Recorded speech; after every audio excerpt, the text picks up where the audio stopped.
क्या नाम है आपका? लालजी यादव, जिला अध्यक्ष समाजवादी पार्टी से। आप किन मांगों को लेकर आज यहाँ जिलाधिकारी कार्यालय के परिसर में धरना प्रदर्शन कर रहे हैं? आज हम लोग दो मुद्दों पर, एक तो प्राइमरी स्कूलों बंद हो रहे हैं। जब बच्चे छोटे छोटे बच्चे गांव से दूर जाएंगे तो उनकी पढ़ाई तो उससे बंद हो रही है। गांव स्कूल बंद हो रहे हैं और शराब भट्टियाँ खुल रही हैं। तो ये जो पीडीए के बच्चों को शराब की पिलाने के लिए, गरीब बच्चों को, सवर्ण समाज के भी गरीब बच्चों को शराब पिलाकर उसको शिक्षा से दूर करने की साजिश हो रही है। इसके खिलाफ समाजवादी पार्टी आंदोलन कर रही है, ज्ञापन दे रही है। अगर हम लोगों की मांग नहीं माना गया तो फिर विभिन्न मुद्दों को लेकर अगले 15 दिन के अंदर जिलाधिकारी का घेराव किया जाएगा। आपने जिलाधिकारी को यह जो ज्ञापन दिया है किसको प्रेषण के लिए दिया है? राज्यपाल को संबोधित, राज्यपाल महोदय को प्रेषित किया। और दूसरा ज्ञापन है मजदूर सभा के जिला अध्यक्ष मोहम्मद नासिर जी, उनकी अध्यक्षता में हम लोग ज्ञापन दे रहे हैं। ज्ञापन का मुद्दा है कि गाँव में पुरानी सरकार द्वारा, समाजवादी पार्टी सरकार द्वारा गांव में पलायन गांव से ना हो, गरीब लोग गांव में ही रोजगार पाके अपने ही बच्चों को पढ़ाई कर सके। लेकिन जो हमारा महात्मा गांधी रोजगार योजना था उसको बंद करने की साजिश चल रही है। धीरे धीरे स्लो पॉइजन की तरह ग्रामीणों को, के बच्चों को, जो नौजवान है 18 से 25 साल 30 साल काम करने वाले, उनको रोजगार से दूर किया जा रहा है। आप बताइए कि 6-6 महीना इलाकों में, गांव सभाओं में 6-6 महीना भुगतान नहीं हो रहा है। कैसे विकास वाली सरकार है?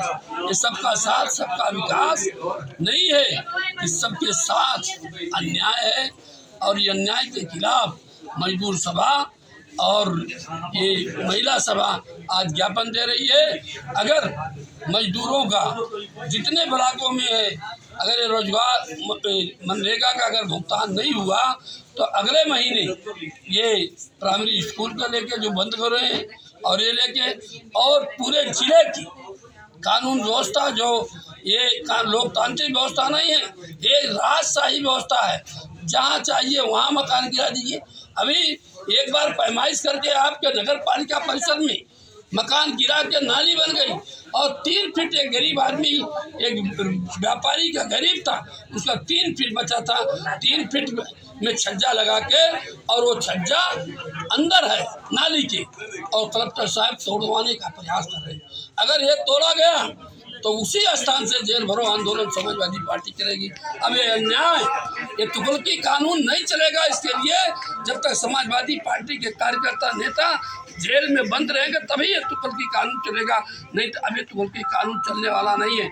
हम लोग तो बहुत जानते थे कि न्यायप्रिय जिलाधिकारी हैं, लेकिन एक कैसा न्याय है कि जब एक बार आपने परिसीमन करा के और तोड़वा दिया।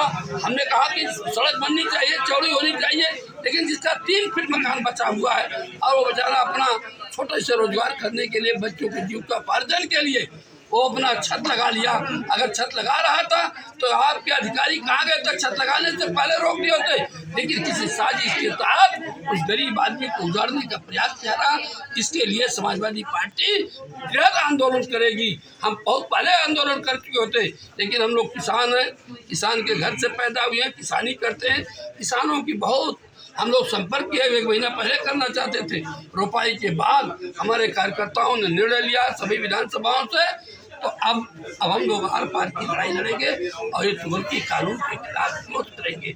हम जानते हैं कि ये सरकार कानून का पालन नहीं कर रही। ये बाबा साहब भीमराव अम्बेडकर साहब के बनाए हुए संविधान को कमजोर करने की साजिश कर रही है, और इस साजिश को पीडीए समाज और समाजवादी पार्टी नहीं चलने देगी, इसको रोकने का प्रयास करेगा।